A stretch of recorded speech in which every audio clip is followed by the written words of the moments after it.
regardez-moi ça. Neige. C'est cool, hein? Hello les amis, j'espère que vous allez bien. Ça fait un petit moment que je n'ai pas tourné de vidéo et j'en suis désolée, j'étais tellement occupée à travailler bien sûr. On se retrouve aujourd'hui pour une vidéo FAQ. Vous m'avez posé des questions en novembre et il est temps que j'y réponde. La première question, mieux qu'en France au niveau des repas, du loyer, scolarité, santé, etc. Alors, au niveau des repas, donc oui, la bouffe française nous manque énormément. Il y a à peu près tout ce qu'on mange en France, puisqu'en France on n'était pas non plus des mangeurs exceptionnels. Mais le bon pain nous manque, mettons. Qu'est-ce qui nous manque?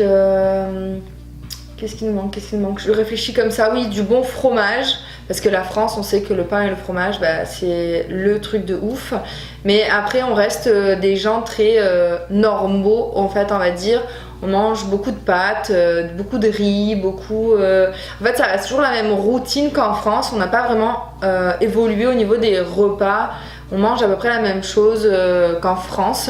On trouve à peu près de tout. On n'a pas encore goûté des choses vraiment canadiennes. Mais à part bien sûr les pizzas au pepperoni, hein, ça on peut pas passer à côté, hein, parce qu'il y en a partout et ils font que ça. Le loyer, donc le loyer, on paye ici 1075 $ par mois. Franchement on s'en sort très bien, on arrive à le payer sans problème et à mettre de l'argent de côté. Après je sais pas trop combien ça coûte ailleurs. Mettons on se rapproche vers Montréal, que ce soit Brossard, Montréal même, les loyers ils vont être plus chers quoi. Je me suis pas vraiment renseignée là-dessus, mais c'est sûr quoi, plus on se rapproche de la ville et plus plus c'est cher. Mais nous ici ça va, on est bien, c'est neuf, c'est propre, on est bien. Alors au niveau scolaire, j'ai pas vraiment d'informations là-dessus. Je sais que l'école commence à 5 ans. Mais vu que moi j'ai 2 bébés, j'ai pas encore commencé leur année scolaire. J'ai pas vraiment d'informations à vous donner là-dessus. Nous on est chez une assistante maternelle pour l'instant. Et donc il faut trouver de toute façon garderie ou assistante maternelle jusqu'à leur âge de 5 ans. Ou alors les mamans elles restent à la maison. C'est un choix personnel. Au niveau de la santé, alors ici je dirais que c'est proche de 0 parce que les hôpitaux sont complètement pleins, ils étaient à 200% là, il n'y a pas d'infirmières, il n'y a pas de médecins, ils sont en manque total, ils sont en pénurie de médecins, il faut se mettre sur une liste d'attente même pour avoir un médecin. Donc une fois que vous avez la résidence permanente, attention, une fois que vous avez la résidence permanente, vous pouvez demander à vous mettre sur la liste d'attente pour avoir un médecin. Donc c'est pas tout de suite. Il faut soit aller en clinique privée, ce que moi j'ai fait, parce que j'ai été une fois à l'hôpital, mais ils m'ont demandé 1800 $ juste pour un check-up parce qu'ils étaient malades. Donc quand j'ai vu ça, j'ai dit bon, ça va aller, hein, merci. Sinon, il faut on est allé chez un cabinet privé et ça nous a coûté 350 $ quand même. Pour une consultation qui a duré allez, en tout et pour tout 10 minutes. Voilà. Elle s'est occupée de rien, Brian s'est débatté 2 secondes. Oui, c'est bon, donnez-lui du Tylenol et ça ira très bien. 0. Voilà. Enfin, soit c'est une mauvaise expérience qu'on a eue, on nous a dit c'est soit vous avez des bons, soit vous avez des mauvais. Bon, bah là, je suis pas tombée sur la plus top du top. Mais heureusement que j'ai dit que Brian avait mal à l'oreille, donc du coup, elle nous a donné des antibiotiques pour l'otite. Mais si vous avez la possibilité de venir avec une valise de médicaments, faites-le sans hésitation. Posez vos maillots et prenez des médicaments. Ensuite, comment vous vous en sortez à 4 avec le boulot et financièrement? Je vais le mettre en parallèle avec une autre question qu'on m'avait posée, c'est est-ce que ton mari a trouvé un travail? Donc oui, seulement 2 jours après avoir eu son permis de travail, Seb est allé dans un concessionnaire parce que lui est mécanicien et il a trouvé du boulot le lendemain quoi. Donc voilà. Donc comment vous en sortez à 4 avec le boulot et financièrement? Alors financièrement on s'en sort très bien. On n'est pas riche mais on s'en sort bien. C'est-à-dire qu'on a de l'argent de côté, Seb paye le loyer et un petit peu de nourriture. Quant à moi je paye vraiment tout le reste, assurance. En fait on a les mêmes habitudes qu'en France. Moi je paye tout le reste, donc assurance, enfin pratiquement toute ma paye passe dans tout ce qui est autre en fait que le loyer, assurance, nourriture, essence, vraiment télécommunications, il y a tout, c'est moi qui paye ça, puis Seb paye le loyer, le reste ce sera pour les sorties ou alors on met de côté. On s'en sort très bien, on arrive à mettre de l'argent de côté, ce qui n'était pas du tout le cas en France, et on peut en mettre vraiment beaucoup, enfin mettons on peut mettre facilement entre 700 et 1000 $ de côté par mois. Où avez-vous visité?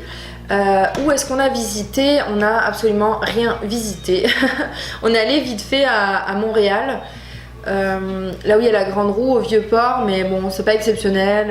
Enfin, c'est pas exceptionnel. C'est beau, c'est très joli à voir. Ça nous a fait une super sortie.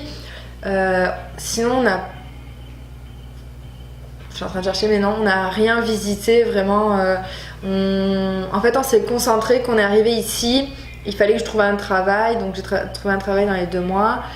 Et notre vie, en fait, a commencé à se mettre en place très très rapidement. Puis là, on est tombé dans quelque chose de quotidien, de régulier. Donc du coup, on n'a pas vraiment eu le temps de voyager, de visiter non plus. On allait vite fait à Montréal, mais c'est pas trop notre truc en fait. Nous on aime bien tout ce qui est campagne, tout ce qui est éloigné de la ville, tout ça. On a vu la ville, mais tout de suite on a su que ça allait pas nous plaire, les bouchons, les trucs comme ça là.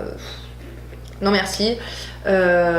Donc du coup on a pour projet de visiter bien sûr, de voyager aussi. Je vous ferai ça dans des petits vlogs quand on partira.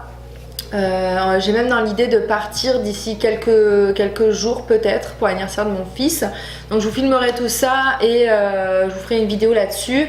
Mais non, malheureusement on n'a pas eu le temps de visiter parce qu'on s'est plus concentré sur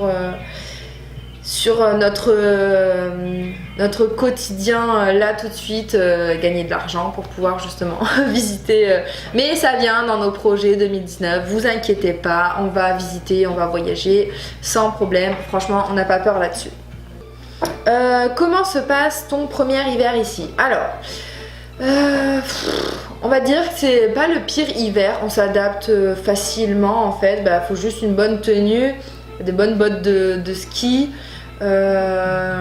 des crampons aussi, j'en ai pas encore acheté, mais c'est vraiment un truc à acheter parce que il y a eu déjà 2 morts, genre sur le trottoir il glisse puis il se tape la tête, il décède quoi. Donc moi je suis tombée dans le parking et croyez-moi je me suis fait mal que je ne peux plus lever le bras. C'est toujours pas passé, je suis toujours allée voir personne, mais voilà, c'est pour vous dire quoi que c'est très dangereux, très glissant. Donc munissez-vous du maximum du matériel que vous pouvez avoir en hiver. D'ailleurs si vous voulez que je vous fasse une petite vidéo sur les astuces, comment se préparer à l'hiver, n'hésitez pas à me le dire en commentaire, ou si vous avez d'autres idées qui vous passent par la tête pour que je puisse vous en parler un peu plus. N'hésitez pas, écrivez-moi tout ça, j'aurai plaisir à lire vos commentaires et aussi à éditer les vidéos, parce que je vais me mettre un peu plus à le faire malgré que je vais travailler peut-être plus. L'hiver ici donc il fait très froid. En fait un jour il fait très froid, mettons hier soir il faisait moins 17, ressenti moins 27, j'ai cru que j'allais littéralement perdre mon nez, mais non je ne l'ai pas perdu, il est toujours là. Et le lendemain il fait 1 degré. Donc voilà, on nous a dit que c'était pas un gros hiver comme ils ont connu avant. On a un bel hiver en fait on va dire, on a eu une tempête de neige jusque là, donc c'est correct. Et voilà, donc un jour il fait moins 27, puis le jour d'après il fait 1 ou 2 degrés, donc on s'y habitue très bien. Les routes sont très bien déneigées, sauf voilà, le parking ou à la sortie de notre chemin là juste derrière. Mais sinon les routes sont très bien déneigées, j'ai aucun souci pour aller me rendre au travail. Voilà en ce qui concerne l'hiver, il fait pas très froid, faut juste s'habiller et on brave tout, hein. On s'habille et puis let's go quoi. En tout cas j'espère que cette vidéo vous aura plu, d'en apprendre un peu plus sur nous actuellement surtout. Ça m'a fait plaisir de refaire des vidéos parce que vous me manquez. Oui, vous me manquez aussi. Je vous fais d'énormes bisous. J'espère que cette vidéo vous aura plu. Si elle vous a plu, n'hésitez pas à mettre des petits pouces bleus en l'air. Et si vous voulez en voir d'autres, écrivez-les moi en commentaire. Je vous embrasse. À bientôt.